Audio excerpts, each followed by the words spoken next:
আমার নাম হাসিরানী ভৌমিক। আমি রামগতি থেকে আসছি। রোগী আমার হাজবেন্ড, ওনায় স্ট্রোক করছিল। স্ট্রোক করার পর বাম হাত বাম পা অবশ হয়ে গেছে। স্যালাইন দিছে, চিকিৎসা চলতেছে, ওষুধ দিছে, এখন ভালো হয়ে আছে। এই তেলটা 4 মাস ব্যবহার করছি। মালিশ 3 বার, 10 মিনিট 20 মিনিট। প্রথম 10 মিনিট করছি, এরপর 20 মিনিট, এরপর 30 মিনিট হাত পা ব্যায়াম করাইছি।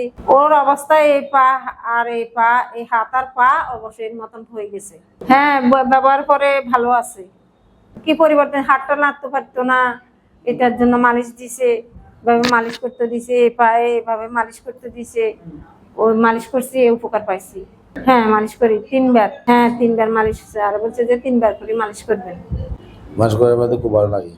মানে আর ব্যথা থাকলে এগুলা মানে কাজ করে। মানে মাজার ব্যথা থাকলেও মালিশ করলেও ব্যথাটা কমে। আমি পাইছি, উপকার পাইছি। আমি বলছি ওনারে, আমি মাজার ব্যথা থেকে হলে এটা ধরলে কি সমস্যা আছে? না, আপনি যে জায়গাতে ব্যথা থাকবে ওই জায়গাতে আপনারা মালিশ করে দিবেন। মালিশ করলে দেখবেন ব্যথাটা কমে যাবে। উনিও বলছে যে হ্যাঁ, সব জয়েন্টে তেলটা মালিশ করে দিবেন।